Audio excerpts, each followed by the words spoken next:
बिहार विधानसभा चुनाव के परिणामों की घोषणा के बाद अब बारी है जोड़ तोड़ की सियासत और रणनीति बनाने की, जिसमें सभी नेता और मंत्री जुट चुके हैं। नमस्कार, मेरा नाम निशा ओझा है और आप DTW 24 न्यूज़ देख रहे हैं।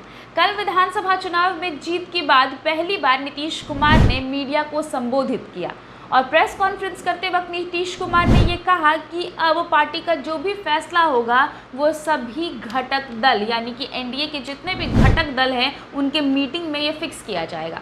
साथ ही नीतीश कुमार ने ये भी कहा कि जिस पार्टी ने उनको इस बार के विधानसभा चुनाव में नुकसान पहुंचाया है उसकी जिम्मेदारी बीजेपी के ऊपर है कि वो उनको स्वीकार करती है या नहीं करती है। इशारा था चिराग पासवान की तरफ। आपको बता दें कि इस बार के विधानसभा चुनाव में चिराग पासवान ने यानी कि चिराग पासवान की पार्टी ने एलजेपी ने जदयू को सबसे ज़्यादा नुकसान पहुंचाया है, कुल 36 सीटों पर। जिसके बाद नीतीश कुमार ने ये कहा कि अब इसका फैसला बीजेपी के हाथों में है कि वो उनको स्वीकार करती है या नहीं करती है।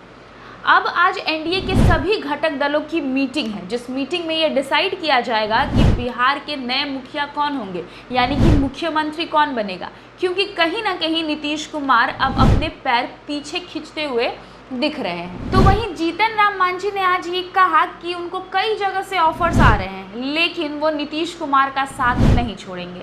साथ ही ये भी कहा कि जब तक वो जिंदा है यानी कि जब तक उनके शरीर में प्राण है वो एनडीए का साथ देते रहेंगे। आपको बता दें कि चिराग पासवान ने इस बार के विधानसभा चुनाव में जदयू को तो नुकसान पहुंचाया ही, तो वहीं दूसरी तरफ बिहार वासियों का आभार भी व्यक्त कर रहे हैं। उन्होंने ये ऐलान किया है कि छठ पूजा के बाद वो बिहार के हर जिले में जा करके बिहार वासियों को धन्यवाद कहेंगे, इसलिए क्योंकि उन्होंने बिहारी फर्स्ट और बिहार फर्स्ट के विज़न में उनका समर्थन किया।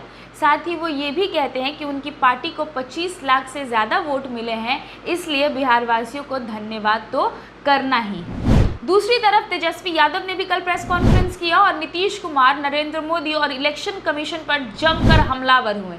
कई सवालिया निशान भी उठाए, वोटों की गिनती के ऊपर सवाल उठाए और साथ ही नीतीश कुमार को ये तक कह दिया कि अगर थोड़ी भी नैतिकता बची होगी तो मुख्यमंत्री की कुर्सी पर नहीं बैठेंगे।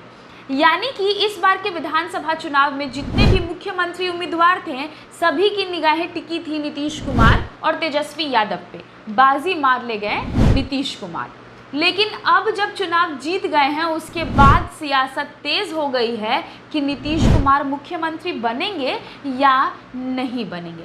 हालांकि बीजेपी और नरेंद्र मोदी की तरफ से हमेशा ये कहा जा रहा है कि नीतीश कुमार के नेतृत्व में ही बिहार का विकास संभव है। अब तेजस्वी यादव भी छठ पूजा के बाद बिहार वासियों के लिए धन्यवाद यात्रा निकाल कर उनका आभार व्यक्त करेंगे, क्योंकि इस बार के विधानसभा चुनाव में आरजेडी सबसे बड़ी पार्टी बनकर उभरी है। तो वहीं दूसरी तरफ तेजस्वी यादव ये भी कहते हैं कि वो हार कर रोने वालों में से नहीं है, सवाल उठाते रहेंगे और सवाल पूछते रहेंगे बिहार वासियों के लिए, और जब तक शिक्षा और विकास का काम नहीं हो जाता वो चुप नहीं बैठेंगे। साथ ही अगर जनवरी तक ये काम नहीं हुआ तो वो आंदोलन भी करेंगे।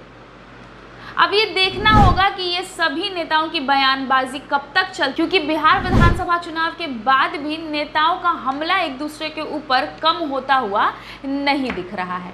बहरहाल इस तरह की तमाम बड़ी खबरों को देखने के लिए हमारे चैनल के साथ बने रहिए। अगर अब तक आपने हमारे पेज को लाइक नहीं किया है तो फेसबुक पर लाइक कर दीजिए और यूट्यूब पे सब्सक्राइब भी कर दीजिएगा। बहुत बहुत शुक्रिया।